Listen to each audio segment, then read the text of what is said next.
What's going on, guys? It's Groove back again with another one from Fake by Robert Kiyosaki. This book is amazing. So I don't hear anybody talking about this book. He did this one in 2019. And in part one, we went over fake money. It's just pretty much just going over about how everything in society is fake. Well, at least for money, teachers, and assets.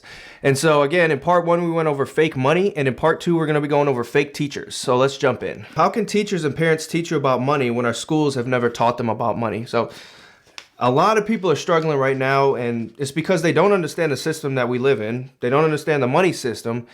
And schools don't teach it. But this is why we're here. This is why we read books. So he said his dad told him that the main reason that money is not taught in school is because teachers can only teach what the government allows us to teach. He replies, "You teach what the government tells you to teach?" I couldn't believe what I was hearing.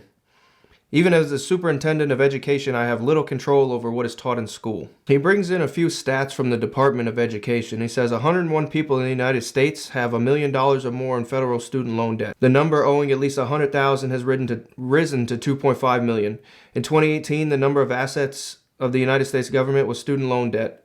The number one asset, was student loan debt, currently over 1.5 trillion. And that's even gone up from there. Again, this was wrote in 2019. For millions of young people, student loan debt is their biggest liability. But it's pushed so much too, and it's crazy. It's like, even when you go to school, you'll go to like an education advisor, and they'll sit there and they'll run through exactly what you need to do to, pursue a degree. But they never sit there and say, hey, this degree makes no money. Like, it's like everybody is in on the system except you, and they're all there just to make money, but nobody's really there to help advise you on what you should do with your life and which the best path to take is. They just, whatever you want to do, that's fine. And sign up here for these student loans, even though this career field you're going into makes no money. He says in New York, when it comes to education, the Congresswoman, AOC, ran on a platform of free Medicare and tuition and free public college and trade schools. She won with that message. Here's the question, though. Would free college education solve the problem? And if the government gave all deserving people $1 million, would that $1 million make them rich?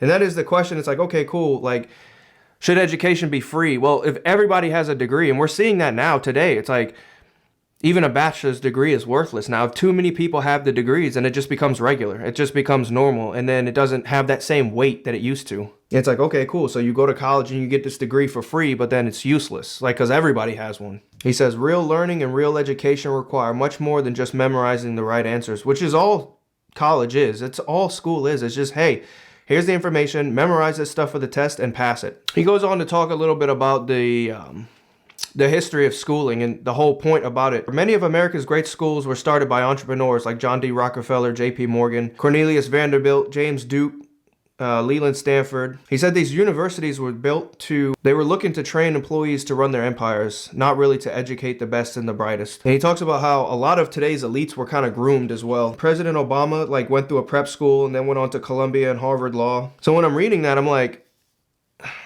it really isn't even about the degree. Like, these people, they were prepped to go to the best schools pretty much to just have that stamp of approval on them. It's not even about the college degree. It's like, hey, what university did you go to? Oh, okay, so you're one of us. So if you're gonna go to school, honestly, if you're not going to one of these top schools like Harvard or Columbia or Yale, Princeton, like, you might want to just try to do it for the lowest amount of money possible. Like, go to community college first, stay at your house with your parents, get your core classes knocked out, like, do it as cheap as possible.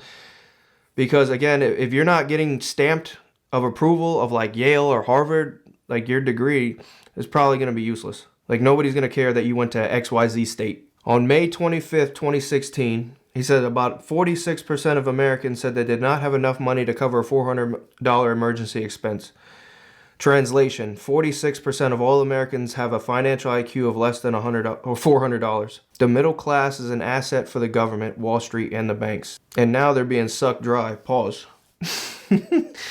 There is no middle class anymore. He says the primary reason why most people are not rich is because they went to school. And that's a crazy thing to say too. And I've watched a few videos now where people don't know what to do with their lives, and so they're just like, oh, I'm just going to go back to school. And it's just like, you're just going to rack up more debt, learning some stupid stuff that's not going to make you no money. Students are taught that mistakes you make are stupid. In real life, making mistakes makes you richer. Cheating means asking for help. In school, students take tests on their own. In real life, business and investing are team sports. The rich have teams. It really is crazy when you think about how we're taught like that in school. Like, it's always study by yourself, take the test by yourself, do this by yourself, work by yourself. And in real life, it's not like that. It's like, hey, I'm good at this, you're good at that, you're good at this. Like, let's all come together, let's team up. And so we can, build something, so we can get rich together by using all of our strengths.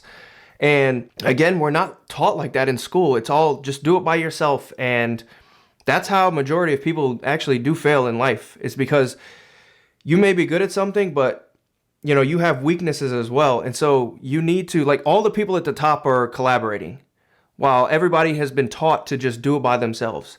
Even when you get into a job, if you're going up for that promotion, you have to do it by yourself.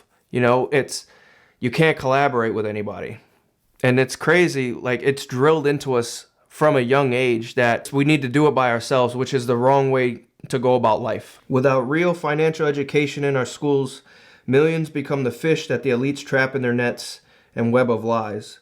Without real financial education, millions go to school, get a job, pay taxes, save money, buy a house, and invest in the stock market. Entrepreneurs know they must make mistakes and learn from their mistakes, and that business is a team sport. The most important thing I can do is encourage you to make your own mistakes and learn from them.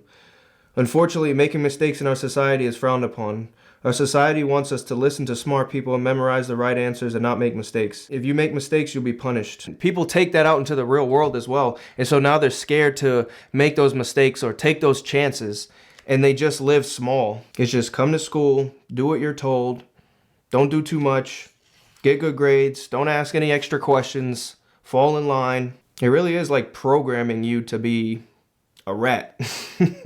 But you really got to have a plan, though. That doesn't mean just like, gambling, or everybody wants to be a day trader today, or everybody's just, my parlays, I'm trying to get my parlays to hit on sports betting. And that's not it. He says real education empowers people. Fake education keeps people poor, small, limited, and tethered to tiny filaments of life, limited by limiting thoughts. Because going to school, you're taught to stay within a box and don't think outside that box. Instead of keeping you in the box, real education should empower you to do anything you want to do. He says the problem is that most people leave school disempowered. Many leave the educational system hating school, but we're like shoveled in there. Like, we look at our parents like, okay, like, they're older than us, they must know, but even they really don't even understand. And so all they've been taught is just go to school. And so you do that, and it's like, this isn't what this isn't helping. Our educational system is designed to keep people powerless. Their interest in education was fueled by the need to find the best and brightest students, educate them, train them to work for them.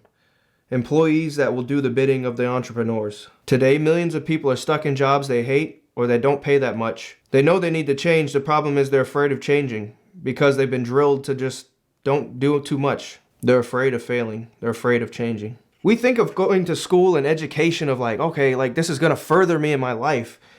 But it's like, the more you're educated, the more it just keeps you small. It keeps you afraid. It keeps you powerless. He gives a list too. He says, school reinforces invisible poverty by it punishes the students for making mistakes. Teaching the mistakes you make are stupid. Memorizing answers rather than learning by mistakes. Decreeing that there's only one answer and that the teachers have it. And then again, these are all qualities that you take with you into the real world. So now you're going through life, and then you've been drilled and trained not to ask for help. So now you don't ask for help. You don't cooperate with other people. You've been trained, and all of this is built up in you, and you don't even realize you're doing it.